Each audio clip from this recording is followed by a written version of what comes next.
Pati,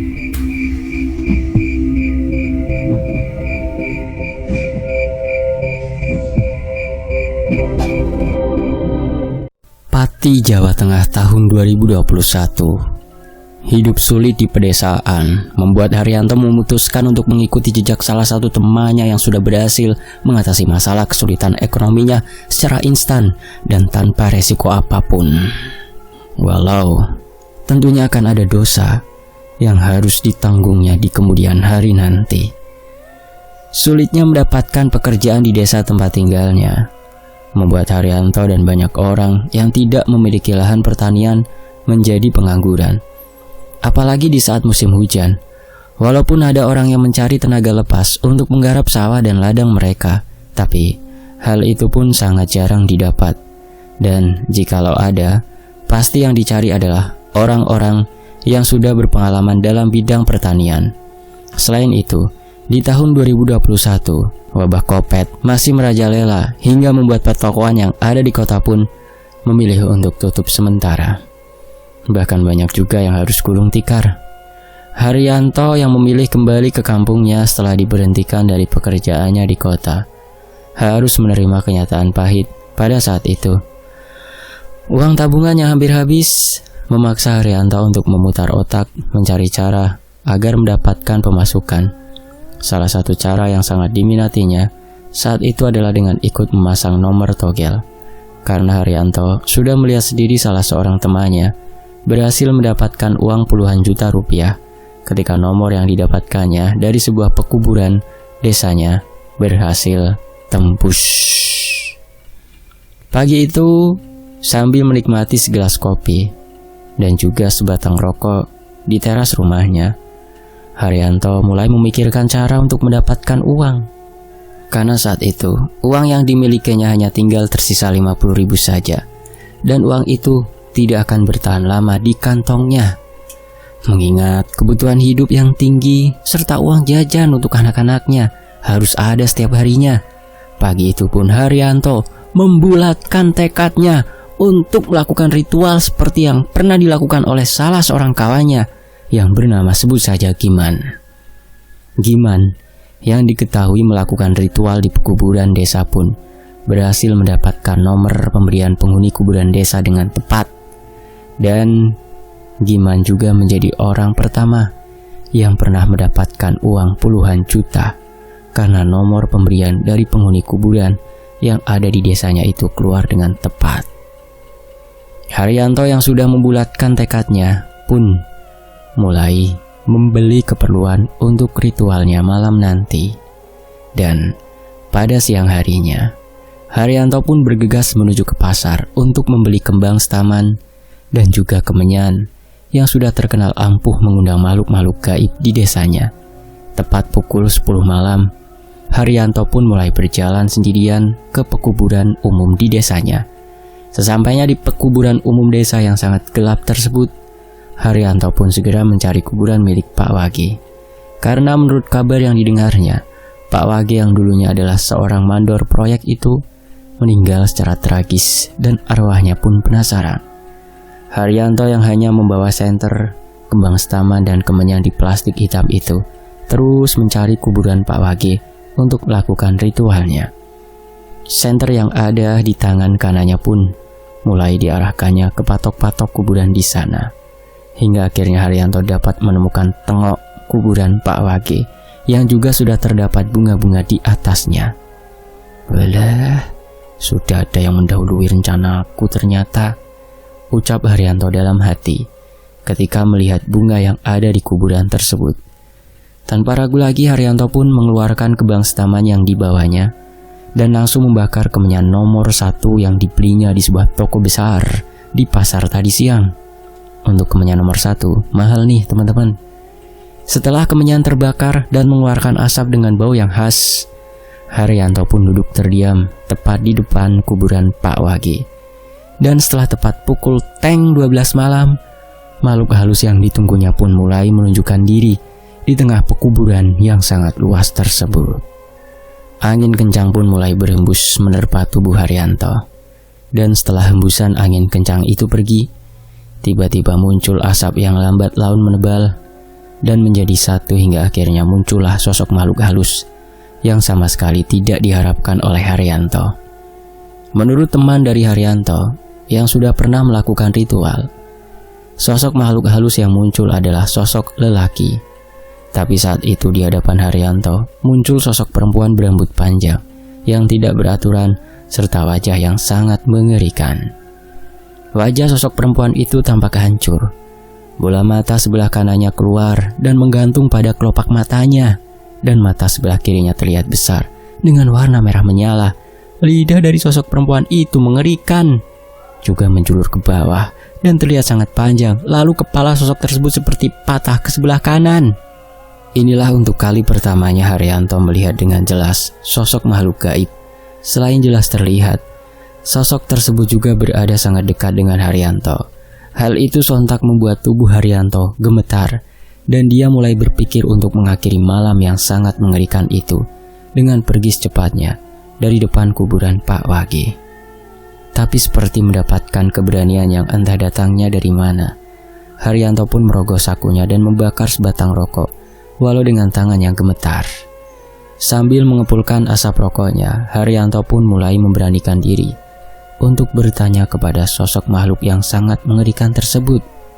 "Maaf, Mbah, saya tidak bermaksud mengganggu.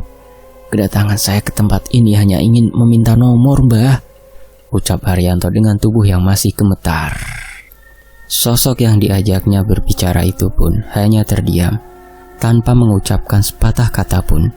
Dan tiba-tiba saja sosok yang menurut Haryanto adalah kuntilanak itu membalikan badannya, tapi dengan kepala yang masih menghadap ke arah Haryanto. Kini sosok kuntilanak yang semakin menyeramkan itu menatap tajam ke arah Haryanto sambil menjulurkan lidahnya yang semakin memanjang, dan bersamaan dengan itu sosok kuntilanak dengan kain putih lusuh tersebut perlahan melayang dan mendekati Haryanto. Sontak tubuh Haryanto semakin gemetar hebat, dan Haryanto pun kini menutup wajahnya dengan kedua lututnya. Kuntilanak yang semakin mendekat itu kini tercium sangat busuk sekali. Haryanto yang tidak berani lagi menatap ke arah sosok yang sangat menyeramkan itu, tapi dia merasa sangat yakin sosok kuntilanak tersebut ada di dekatnya saat ini, karena bau busuk yang diciumnya sungguh membuat perutnya mual. Setelah mencium bau busuk yang sangat menyengat, tubuh Haryanto pun kembali diterpa angin yang sangat kencang, dan angin itu seolah membawa pergi bau busuk yang sangat menyengat tadi. Dan setelah angin menghilang, Haryanto pun memberanikan diri untuk membuka kedua matanya kembali. Dan setelah mengedarkan pandangannya ke sekitar, sosok mengerikan tadi ternyata telah pergi, seiring dengan angin yang berhembus kencang tadi. Setelah penampakan yang sangat mengerikan itu, Haryanto pun memilih untuk kembali pulang karena jam di tangannya sudah menunjukkan pukul 4 lewat. Dan sebentar lagi azan subuh akan berkumandang. Ketika Haryanto mulai berdiri dan melangkahkan kakinya, tiba-tiba terdengar suara tawa melengking dari sosok yang tadi menampakkan diri itu. Suara tawa cekikikan itu membuat bulu kuduk Haryanto meremang, dan dia pun mengumpat sosok makhluk gaib yang hadir hanya untuk menakut-nakutinya tersebut. "Sialan, gua ngasih nomor malah tertawa cekikikan," gumam Haryanto dalam hati sambil terus melangkahkan kakinya. Sekitar pukul 4:30 pagi Haryanto pun sampai di rumahnya. Karena rasa kantuk yang teramat sangat, Haryanto pun memilih tidur di kursi kayu depan rumahnya. Ketika sudah terlelap, Haryanto pun mulai bermimpi tentang sesuatu yang mengerikan. Di dalam mimpinya tersebut, Haryanto merasa dicekik oleh sosok kuntilanak menyeramkan yang semalam ditemuinya di area pekuburan desanya. Mimpi yang sangat mengerikan itu sungguh membuat Haryanto sangat ketakutan. Padahal ketika bertemu langsung dengan sosok tersebut, ketakutan Haryanto tidak sebesar itu. Dan karena mimpi yang menyeramkan itulah Haryanto memutuskan untuk tidak lagi melakukan ritual di pekuburan desa yang memang terkenal sangat angker tersebut. Setelah beberapa hari berlalu, Haryanto pun kembali memikirkan tentang harapannya untuk mendapatkan uang besar dalam waktu singkat. Kebutuhan anak untuk sekolah serta kebutuhan hidup lainnya yang sudah di depan mata membuat Haryanto mulai mengumpulkan kembali keberaniannya untuk mendatangi pekuburan umum di desanya. Tapi Haryanto yang sudah tidak memiliki uang harus mencari modal dulu untuk membeli semua kebutuhan yang diperlukan untuk melakukan ritual tersebut. Dalam hati yang bimbang berkata, semoga ritualnya kali ini akan membuahkan hasil, karena modal yang digunakan berasal dari uang yang dipinjamnya kepada salah satu kawan di dekat rumahnya. Pokoknya tenang, Cok. Kalau tembus, akan aku kembalikan 5 kali lipat, ujar Haryanto yakin kepada Wakijo yang meminjaminya uang. Kamu ndak usah menghayal, Har. Yang penting uang itu kembali utuh saja, aku sudah bersyukur. Dan ingat, uang itu harus kembali 1 minggu setelah hari ini ya, jawab Wakijo datar. Wes toh, pokoknya kamu tenang aja. Uangmu akan aku kembalikan berlipat-lipat. Wes, pokoknya kamu percaya saja sama aku ya, sambung Haryanto yang langsung berpamitan pergi dari rumah Wakijo. Kalau harus menunggu malam Jumat Kliwon, masih lama. Apa sebaiknya besok malam saja ya? Besok malam kan malam Selasa Kliwon, gumam Haryanto dalam hati. Setelah yakin dengan keputusannya tersebut, Haryanto pun segera pergi ke pasar untuk kembali membeli kembang setaman dan juga kemenyan merek nomor 1 di toko itu. Dan setelah mendapatkan seluruh perlengkapannya, Haryanto pun kembali pulang dan tidur siang untuk mempersiapkan diri menghadapi kantuk di malam ritualnya nanti. Sekitar pukul 9 malam, di malam Selasa Kliwon itu, Haryanto kembali mendatangi kuburan umum di desanya. Dengan niat yang kuat serta keberanian yang telah meningkat pesat, Haryanto pun mulai membersihkan kuburan Pak Wage yang akan dijadikannya tempat ritual. Haryanto memiliki pemikiran untuk terlebih dahulu membersihkan kuburan yang sebenarnya memiliki misteri tersendiri di tempat itu. Kuburan dari sosok Pak Wage yang dulunya adalah seorang mandor proyek itu sempat menjadi kuburan yang terbilang angker.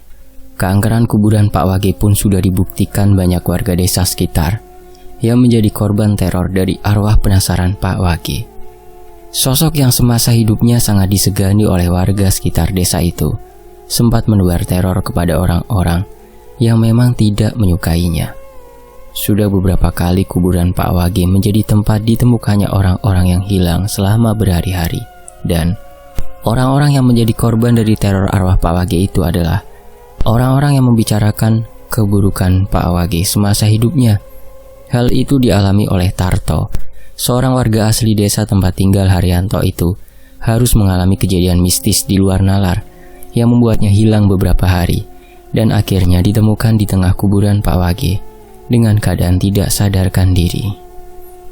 Tarto yang memang membenci sosok Pak Wage karena pernah dipecat secara sepihak oleh Pak Wage ketika sedang mengerjakan proyek pembangunan pasar di daerah tersebut, sempat memaki almarhum Pak Wage dan akhirnya Tarto pun harus mengalami kejadian mistis di luar nalar yang membuatnya ketakutan dan masih diingatnya hingga saat ini. Malam itu, Tarto yang baru saja pulang dari rumah seorang kawannya yang ada di desa sebelah harus ikut ke alam tempat Pak Wage berada. Tarto yang mengendarai sepeda motor pun harus menghentikan laju sepeda motornya ketika sosok Pak Wage tiba-tiba duduk di belakangnya. Wajah pucat Pak Wage pun terlihat menyeringai dari balik spion kiri sepeda motor Tarto. Wajah garang Pak Wage yang terlihat bulat dengan kumis tebalnya sungguh membuat jantung Tarto berdegup kencang kala itu. Ditambah lagi Pak Tarto mencengkeram erat kedua pundak Tarto dari arah belakang. Sontak hal itu membuat tubuh Tarto lunglai dan terjatuh dari sepeda motornya dan harus kehilangan kesadarannya.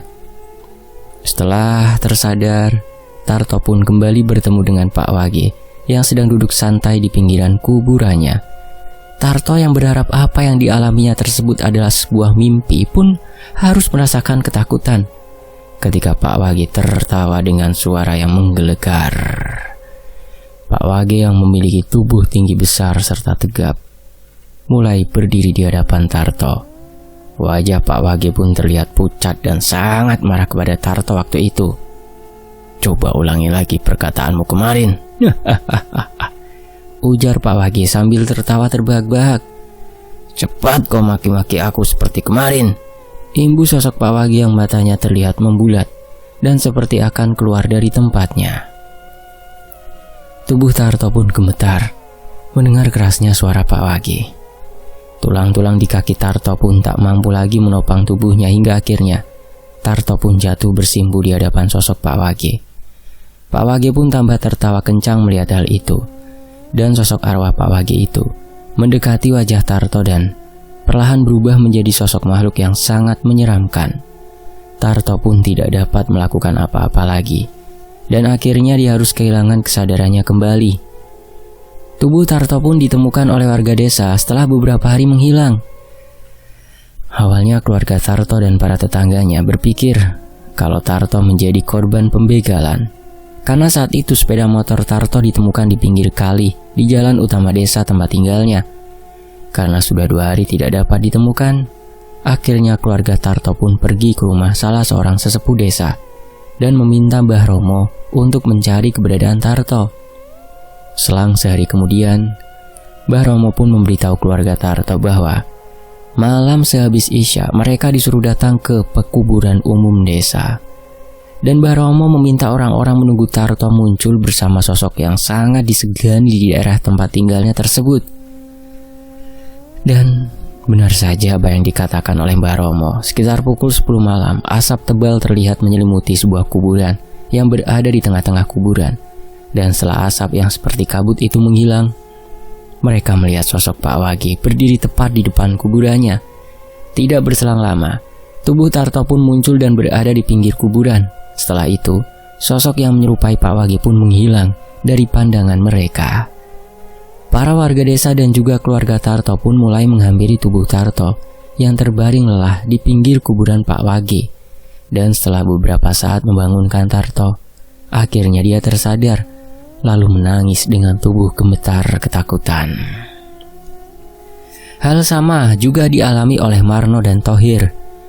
Kedua orang itu secara tidak sengaja membicarakan keburukan Pak Wage semasa hidupnya.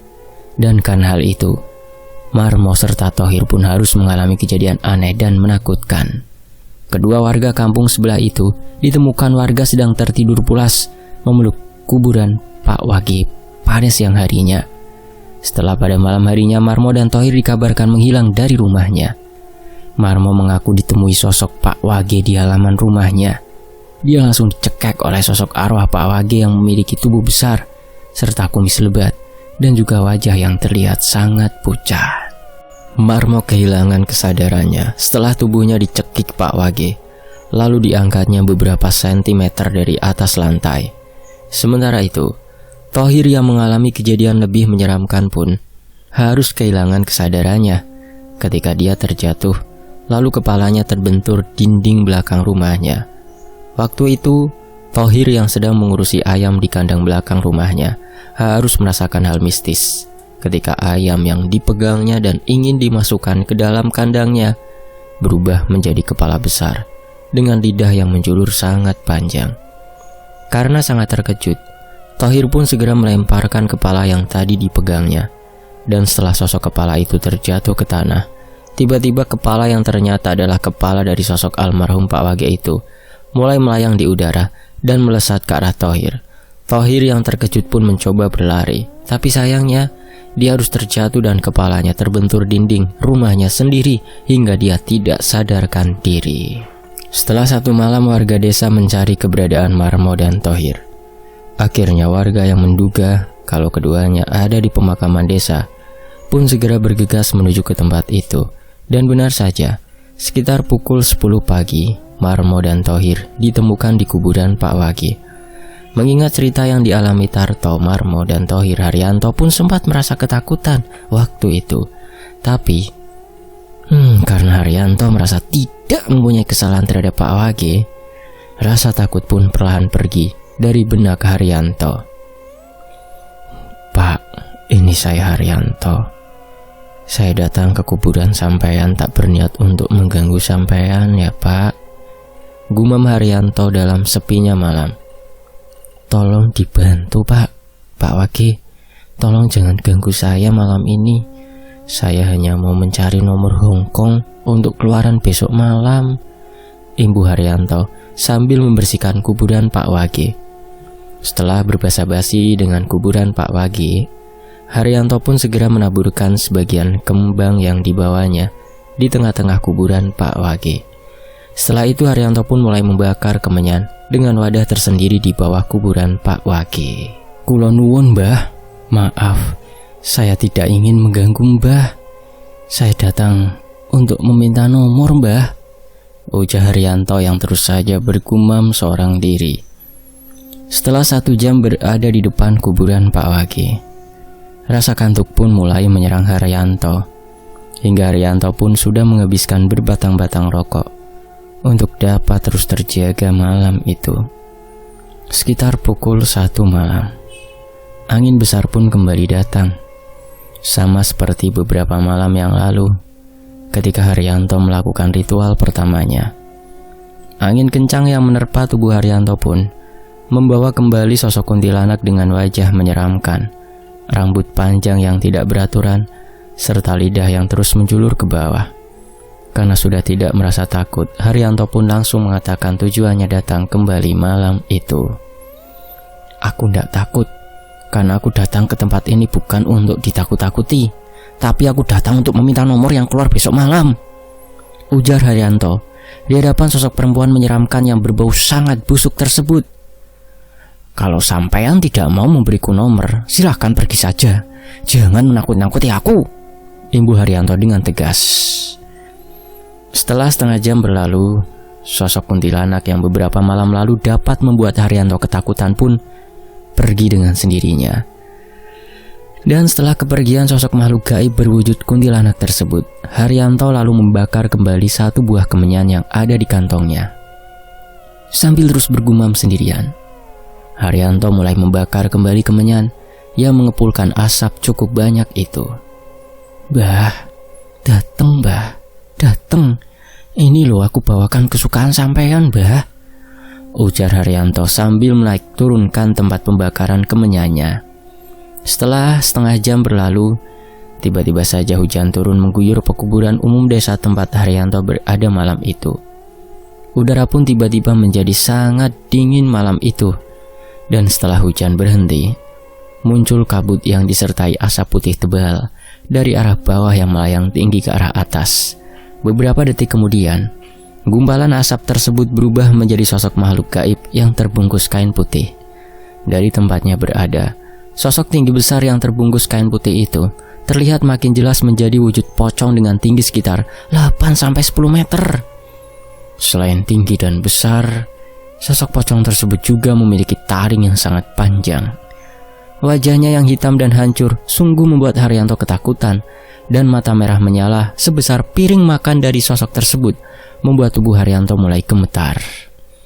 Haryanto yang sedari awal tidak merasa ketakutan, akhirnya harus menyerah dengan penampakan pocong setinggi pohon kelapa itu. Ketakutan Haryanto malam itu membuat tulang-tulang di kakinya benar-benar lemas, hingga Haryanto harus kencing di celananya karena merasa sangat ketakutan. Ingin rasanya Haryanto segera pergi dari area pekuburan itu, tapi kedua kakinya tidak dapat digerakkan, dan pandangan mata Haryanto pun terus tertuju kepada sosok tinggi besar tersebut. Haryanto yang mencoba mengumpulkan kembali keberaniannya itu mulai menenangkan diri dan menghela nafas dalam-dalam. Setelah itu, dia mengambil sebatang rokok di bagian saku bajunya dengan tangan gemetar. Setelah itu Haryanto pun mulai menyalakan sebatang rokok itu dan mulai memberanikan diri untuk berkomunikasi dengan sosok pocong yang tingginya di luar nalar tersebut. "Mbah, saya hanya mau minta nomor. Jangan ganggu saya, Mbah," ujar Haryanto dengan tubuh gemetar. Entah merasa marah atau tersinggung dengan perkataan Haryanto tadi, sosok pocong itu pun mulai bergerak melompat ke arah samping hingga menimbulkan getaran yang sangat hebat dirasakan oleh Haryanto. Tempatnya duduk yang terasa bergetar itu membuat Haryanto panik dan ingin berlari. Tapi kedua kakinya seperti tidak memiliki tulang hingga Haryanto pun tak mampu walau hanya untuk sekedar berdiri saja. Setelah beberapa kali melompat ke arah yang tidak beraturan, sosok pocong yang terlihat sangat menyeramkan itu akhirnya menghilang dari pandangan Haryanto. Sosok pocong itu kembali berubah menjadi asap yang tiba-tiba menyelimuti seluruh pekuburan desa tersebut. Haryanto tidak mau menyerah, pun kembali membakar kemenyan terakhir yang dibawanya. Dan setelah tubuhnya tidak lagi gemetar, Haryanto pun kembali bergumam di depan kuburan Pak Wage sambil terus menaik turunkan tempat pembakaran kemenyan yang dibawanya dari rumah. "Mbah, tolong saya, Mbah. Saya hanya mau nomor Hongkong untuk keluaran besok malam. Yang datang jangan hanya yang mengganggu, tapi tolong beri saya nomor," ujar Haryanto dengan suara agak sedikit keras. Waduh, kalau gagal repot iki," keluh Haryanto dalam hatinya. Jam menunjukkan sekitar pukul 2 malam waktu itu, dan ritual yang dilakukan Haryanto belum membuahkan hasil. Sementara itu persediaan kemenyan pun telah habis dan juga persediaan rokoknya sudah menipis. Haryanto pun hanya terdiam sambil terus berbisik dalam hatinya untuk meminta nomor Hongkong kepada siapapun yang datang malam itu. Untuk menghemat rokok yang masih ada dan untuk menghilangkan rasa kantuknya, Haryanto pun mulai berdiri dan mulai berjalan mengelilingi kuburan Pak Wage sambil terus bergumam meminta nomor Hongkong kepada sosok yang datang nanti. Setelah mengelilingi kuburan Pak Wage sebanyak 3 kali, Haryanto pun duduk kembali bersila di depan kuburan keramat tersebut. Dan tidak lama kemudian, Haryanto mulai mendengar suara-suara yang datang dari berbagai arah di area pekuburan tersebut. "Nomor, Mbah, jangan hanya pada ngobrol saja," ujar Haryanto sambil terus mengedarkan pandangannya ke sekeliling pekuburan itu. "Ayo Mbah, keburu pagi. Saya sudah tidak punya modal lagi untuk beli kemenyan," keluh Haryanto yang mulai merasa frustasi dengan ritual yang sedang dilakukannya tersebut. Sekitar pukul 3 pagi, Haryanto mendengar suara sesuatu jatuh dari ketinggian, seperti buah kelapa yang jatuh dari atas.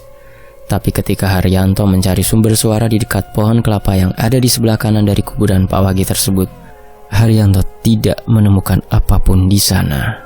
Dan ketika Haryanto melangkah kembali ke kuburan Pak Wage, suara itu terdengar kembali. Haryanto pun kembali mengarahkan senternya untuk mencari buah kelapa yang jatuh itu. Dan dia pun melihat sesuatu yang berkilau ketika terkena cahaya lampu senter miliknya. Karena penasaran, Haryanto pun menghampiri sesuatu yang terjatuh dari atas pohon kelapa itu. Dan ketika Haryanto mengangkat sesuatu yang dikiranya buah kelapa itu, Haryanto pun sangat terkejut ketika yang dipegangnya adalah sebuah kepala manusia yang memiliki mata merah dan gigi tajam serta memiliki 2 taring yang panjang. Karena merasa terkejut dan juga ketakutan, Haryanto pun melemparkan sosok kepala manusia yang memiliki 1 tanduk di tengah-tengahnya. Haryanto yang kembali merasa ketakutan pun kembali ke depan kuburan Pak Wage. Tapi rupanya sosok kepala tersebut terus bergerak menggelinding ke arah kuburan Pak Wage. Haryanto yang menyadari hal itu lalu berucap kepada sosok kepala yang sangat menyeramkan tersebut, "Maaf Mbah Wage, saya hanya minta nomor Hongkong untuk keluaran besok malam, Mbah," ujar Haryanto sambil memejamkan kedua matanya. "Tukar, aku minta tukar dengan sesuatu," ujar sosok kepala yang ternyata sudah berada di atas batu nisan kuburan milik Pak Wage tersebut. "Iya Mbah, asal tidak ditukar dengan nyawa, saya akan sediakan. Tapi kalau harus menukar dengan nyawa siapapun, saya memilih untuk membatalkan ritual ini, Mbah," balas Haryanto dengan tubuh gemetar. 11-8-2, ujar sosok kepala tersebut. 11-8-2. Jangan lupa ditulis. Dan besok malam jangan lupa bawakan kelapa muda hijau serta kembang setaman dan juga kemenyan ke rumah itu.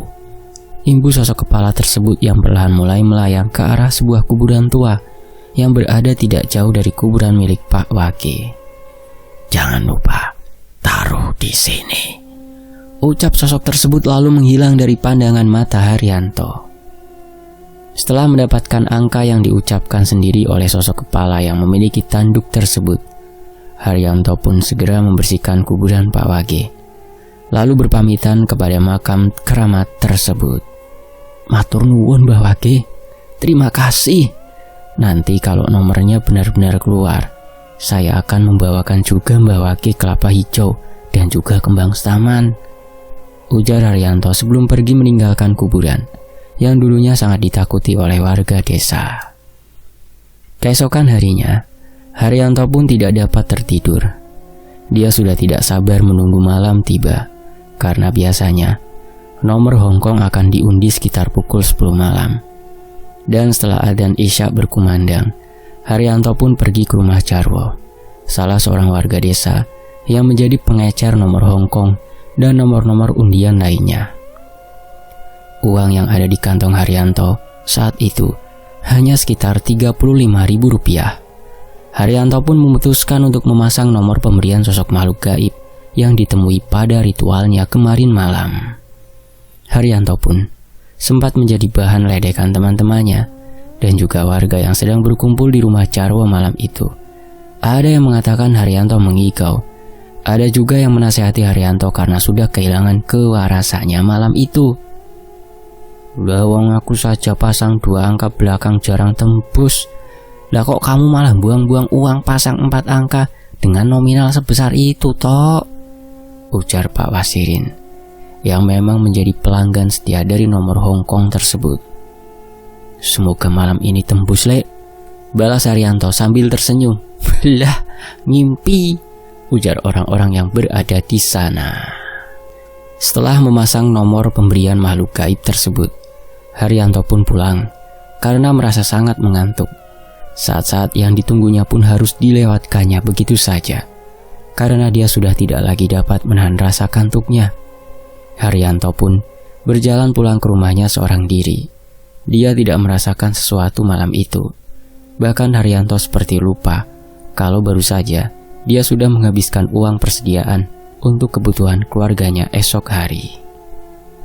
Tanpa menunggu lama, Haryanto pun langsung tertidur di kamarnya bersama istri dan kedua anaknya.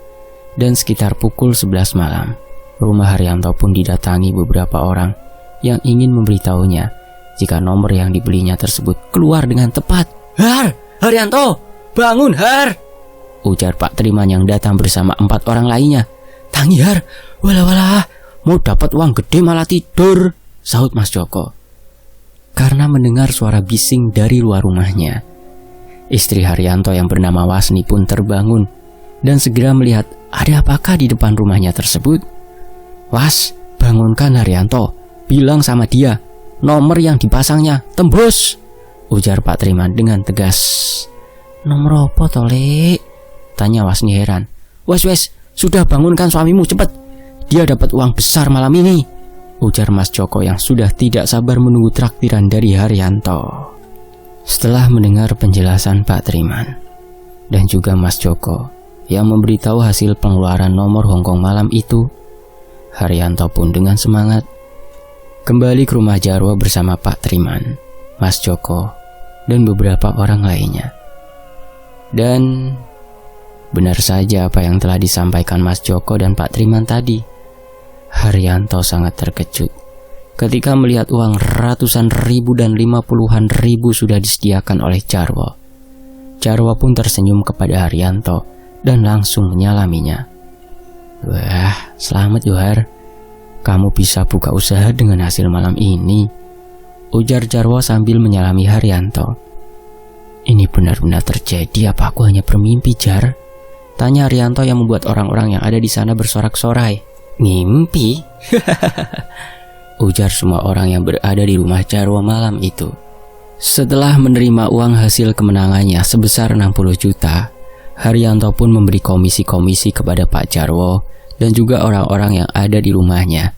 Sambil meledek orang-orang itu, Haryanto membagi-bagi uang masing-masing sebesar Rp100.000 kepada mereka yang ada di sana. Selain itu, Haryanto juga mentraktir makan dan rokok orang-orang di sana sebelum dia pulang. Untuk pendapatan nomor Hongkong melalui Jarwo, orang-orang yang memasang nomor kepadanya akan mendapatkan Rp3 juta untuk pembelian 4 angka dan harus keluar dengan tepat. Jadi, sepertinya tidak hanya Haryanto yang mendapatkan uang besar malam itu, tapi Jarwo juga ikut mendapatkan bagian yang lumayan cukup banyak waktu itu. Keesokan harinya, Haryanto pun pergi ke pasar dan juga ke sebuah dealer resmi sepeda motor untuk membeli langsung 1 unit sepeda motor cash kontan Tidak lupa juga Haryanto membeli kembang setaman serta kelapa hijau dan kemenyan yang sudah dijanjikannya untuk kuburan Pak Wage dan juga kuburan tua yang entah milik siapa itu. Ketika malam hari tiba, Haryanto kembali mendatangi kedua makam tersebut untuk memberikan apa yang telah dijanjikannya semalam. Setelah membersihkan makam milik Pak Wage, Haryanto lalu berjalan ke arah makam tua, tempat yang ditunjukkan sosok kepala yang semalam memberikannya nomor jitu tersebut. Bah, seperti janji saya, ini saya bawakan kelapa hijau, kembang setaman, serta kemenyan yang panjenengan minta. Ini adalah tanda terima kasih saya buat panjenengan, Bah. Mohon diterima, ujar Haryanto kepada kuburan tua yang terlihat sangat menyeramkan itu. Setelah selesai membakar kemenyan di atas kuburan tua itu, Haryanto pun berdiri dan bermaksud kembali ke tempat kuburan Pak Wage berada. Tapi betapa terkejutnya Haryanto ketika dia membalikan tubuhnya. Tiba-tiba sudah berdiri tegak di hadapannya sosok almarhum Pak Wage. Sontak tubuh Haryanto pun gemetar ketakutan melihat sosok arwah Pak Wage, karena pada saat hidupnya saja Haryanto merasa sangat segan dengan sosok tersebut. Jangan takut, Le. Aku tidak ingin mengganggumu atau mencelakaimu. Tapi aku hanya ingin kau datang setiap malam Selasa Kliwon dan membersihkan makamku, ujar sosok bertubuh tegap dengan wajah pucat tersebut. Iya Pak, saya akan datang untuk membersihkan makam sampean, jawab Haryanto dengan terbata-bata. Cukup kau bersihkan saja kuburanku. Tidak perlu kau membawa bunga dan juga kelapa hijau. Sekarang pindahkan semua barang yang ada di atas kuburanku itu ke atas kuburan tua ini. Lalu bersihkanlah hingga tidak ada lagi kelopak bunga yang tertinggal, ujar sosok Pak Wage sebelum sosok tersebut menghilang dari pandangan mata Haryanto. Setelah rasa takutnya menghilang, Haryanto pun segera membersihkan kuburan dari Pak Wage dan memindahkan kelapa hijau dan juga kembang setaman serta kemenyan yang telah dibakarnya ke kuburan tua tempat sosok makhluk kepala bertanduk itu berada. Setelah menyelesaikan tugasnya, Haryanto pun bergegas untuk pulang, dan sebelum itu dia pun berpamitan kepada sosok Pak Wage yang mungkin sedang mengawasinya malam itu. Keesokan harinya, motor yang dipesan Haryanto pun tiba di rumahnya. Selain itu, dia juga membeli beberapa ekor kambing yang akan dipeliharanya. Setelah membeli semua yang dibutuhkannya, Haryanto pun memperbaiki rumahnya dengan sisa uang yang didapatnya beberapa hari yang lalu. 1 bulan kemudian, motor yang dibeli Haryanto dari hasil pendapatan nomor Hongkong tersebut hilang dicuri orang. Entah karena dia lupa membersihkan kuburan Pak Wage atau memang motornya hilang secara nyata. Setelah itu Haryanto pun mengunjungi kembali kuburan Pak Wage, dan sesekali Haryanto pun melakukan ritual kembali untuk mendapatkan nomor hoki. Beberapa bulan kemudian, Haryanto kembali mendapatkan nomor dengan cara yang sama setelah melakukan ritual di pemakaman desa. Tapi Haryanto pun menolak nomor pemberian makhluk gaib yang ada di kuburan tua tersebut, karena sosok gaib itu meminta pengganti ayam cemani. Pada tahun berikutnya, Haryanto pun mulai enggan untuk mendatangi kuburan Pak Wage di setiap malam Selasa Kliwon. Hal itu pun terjadi karena Haryanto juga sudah enggan untuk mencari nomor dengan cara ritual di pemakaman desa tersebut. Haryanto pun sempat didatangi sosok gaib yang berwujud Pak Wage yang menanyakan, kenapa Haryanto tidak lagi membersihkan kuburannya? Haryanto pun lalu menjawabnya dengan tegas, penyebab dia tidak lagi mau membersihkan kuburan Pak Wage di malam Selasa Kliwon itu. Haryanto beralasan jika kini dia sudah bekerja dan kadang tidak memiliki waktu untuk mendatangi makam tersebut. Haryanto juga meminta maaf kepada sosok Pak Wage jika mulai saat itu dia tidak lagi bisa membersihkan makam keramat itu seperti janjinya dulu. Setelah kedatangan sosok Pak Wage itu, kambing yang dibeli Haryanto pun mati. Beruntungnya hanya 1 ekor kambing yang dibelinya dari hasil nomor Hongkong tersebut yang mati. Mengetahui akan hal tersebut, Haryanto pun menjual semua kambingnya dan kembali membelikannya sepeda motor bekas dari hasil penjualan kambing tersebut. Itu juga dilakukannya untuk memudahkan dia dan istrinya dalam bekerja. Di akhir tahun 2022, Haryanto pun berhenti dari dunia pernomeran. Dia dan istrinya memilih berjualan makanan dengan modal yang dipinjamnya dari seorang temannya. Perlahan tapi pasti Haryanto pun telah sadar akan kebodohannya saat itu. Haryanto pun menyesali semua perbuatannya waktu itu. Dan setelah pertaubatannya tersebut, Haryanto dan keluarganya dapat hidup lebih baik lagi dari hasilnya berjualan makanan di malam hari. Insya Allah berkah Pak Haryanto. Selesai. Semoga kisah yang saya bacakan ini menjadi hikmah untuk teman-teman yang mendengarkan dan tentunya untuk saya sendiri. Terima kasih untuk penulisnya, Bang Untung Prasetyo, dan juga narasumbernya ya, Pak Haryanto. Namanya disamarkan nih. Dan tentunya buat teman-teman yang sudah menyimak Fakta Sejarah hingga sejauh ini. Mohon maaf kalau ada salah kata, saya pamit. Wassalamualaikum, sampai jumpa di kisah lainnya. Tetap di Fakta Sejarah. Alhamdulillah.